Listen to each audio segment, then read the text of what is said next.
So magandang araw mga bata. So bago ang lahat, bago tayo magsimula sa ating talakayan sa araw na ito, magsitayo muna tayo lahat para sa ating panalangin. So Joseph, pwede mo bang pangunahan ang ating panalangin sa araw na ito? Okay. Sa ngalan ng Ama at ng Anak at ng Espiritu Santo. Amen. So, bago tayo magsiupo, pulutin muna ang lahat ng nagkalat na basura sa ibabaw ng inyong mga lamesa at sa ilalim ng inyong mga upuan. Okay, maaari na kayong magsiupo. So, sa araw na ito, may lumiban ba sa ating klase? Okay, magaling dahil lahat kayo ay kompleto. So, bago tayo dumako sa ating susunod na diskusyon or topiko sa araw na ito, sino ang nakakaalala kung ano ang ating tinalakay kahapon? Okay, Diego? Okay, mahusay, Diego. Ang ating tinalakay kahapon ay patungkol sa kahulugan ng maikling kwento. So, ngayon, ano ang kahulugan ng maikling kwento? Danica? Okay, magaling. So, ang maikling kwento ay isang maigsing salaysay hinggil sa isang mahalagang pangyayaring kinasasangkutan ng isa o ilang tauhan at may iisang kakintalan o impresyon lamang. Isa itong masining na anyo ng panitikan.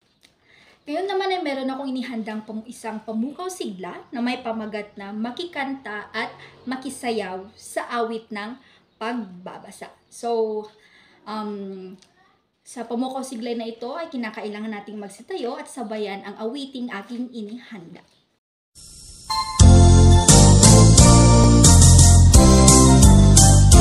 O halina at magbasa, ang gamitin mga mata, unawain binabasa, buhay natin ay sisigla. Pagbabasa yung galiin, tulad kwento ay basahin, mga aral itong angkin, isa-isip at pulutin. O halina at magbasa, ang gamitin mga mata, unawain binabasa, buhay natin ay sisigla.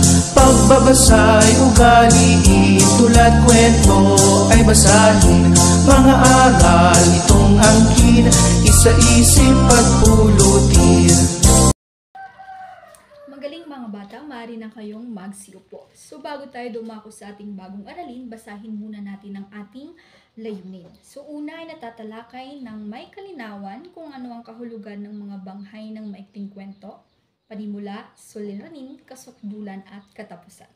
Pangalawa ay naibabahagi ang kahalagahan ng mga banghay ng maikling kwento sa pamamagitan ng pagbibigay ng sariling pananaw, at pangatlo, nakasusubok ng may kahusayan na magamit ang kaalaman sa banghay ng maikling kwento sa pamamagitan ng pagsulat ng maikling kwento.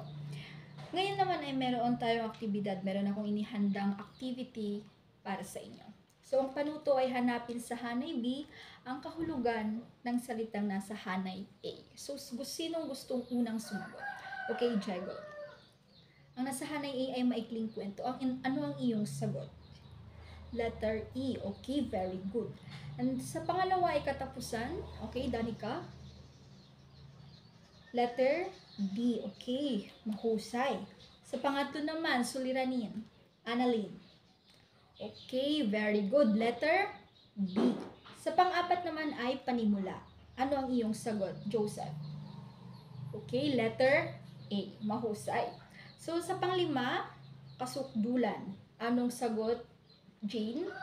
Okay, letter C. Magaling mga bata. Tama ang inyong mga sagot. So, batay sa ating ginawang aktibidad, ano ang inyong napansin? Magaling. Maikling kwento, may simula, may katapusan, suliranin at kasukdulan. Tama mga bata. Ano kaya sa tingin ninyo ang ating tatalakayin sa araw na ito? Mahusay. So, ang ating tatalakayin sa araw na ito ay ang banghay ng maikling kwento. So, handa na ba kayo mga bata? Very good. So, maikling kwento. So, isang anyo ng tuluyang panitikan na may banghay na tauhan at kadalasang umiikot sa isang suliranin.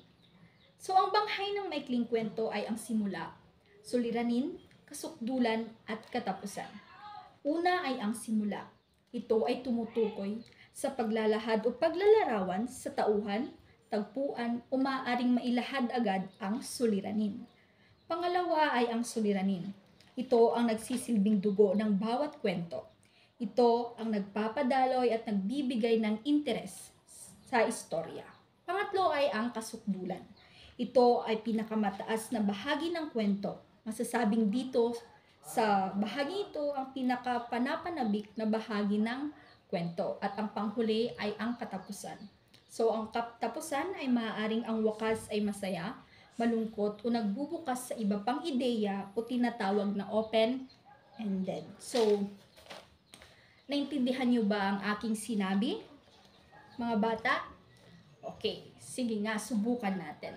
So, ano ang simula? Okay, Diego?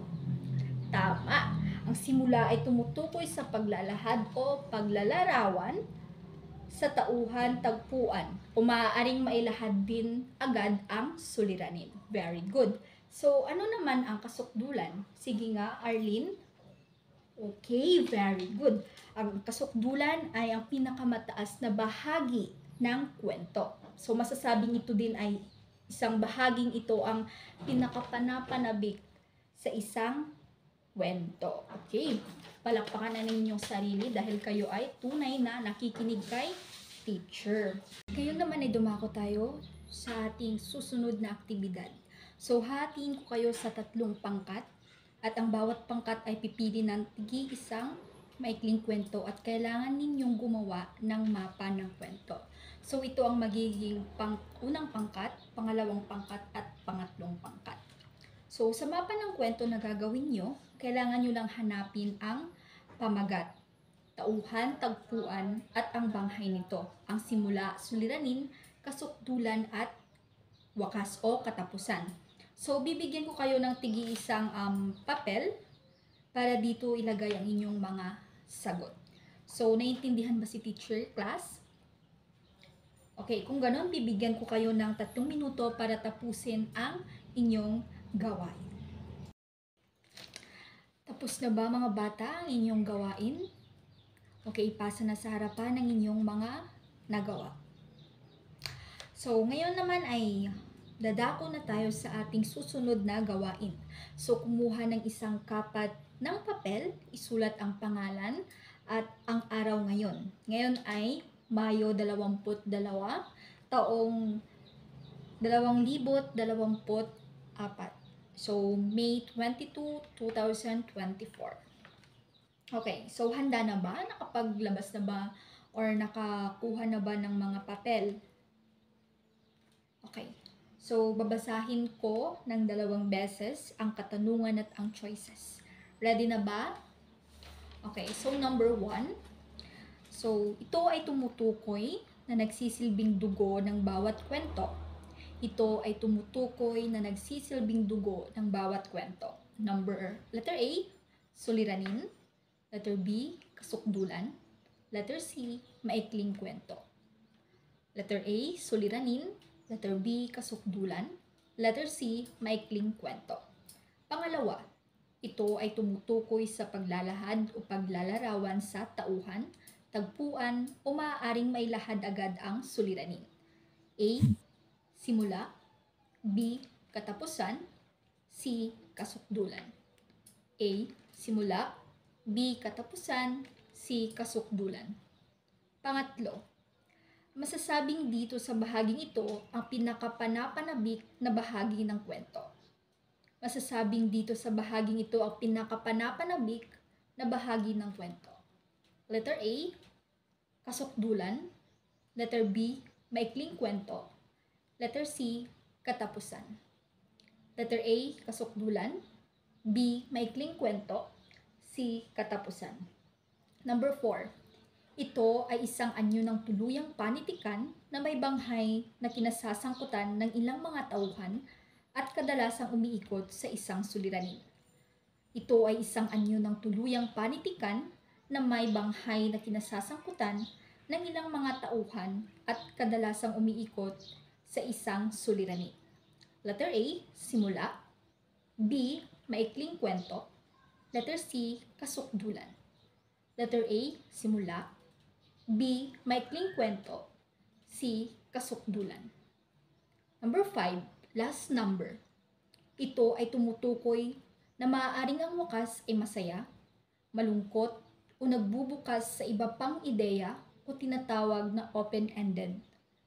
Ito ay tumutukoy na maaaring ang wakas ay masaya, malungkot, o nagbubukas sa iba pang ideya o tinatawag na open-ended. Letter A, maikling kwento. Letter B, simula. Letter C, katapusan. Letter A, maikling kwento. Letter B, simula. Letter C, katapusan. Tapos na ba ang lahat? Ipasa na sa harapan ng inyong mga papel. Okay. So, bago tayo magtapos sa ating klase sa araw na ito ang inyong magiging takdang aralin. So, gumawa ng isang maikling kwento patungkol sa inyong sarili. Ipasa ito sa susunod na linggo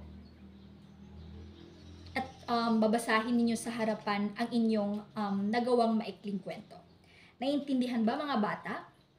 Okay, mahusay. So ngayon ay tapos na ang ating klase sa araw na ito. Paalam at salamat sa pakikinig.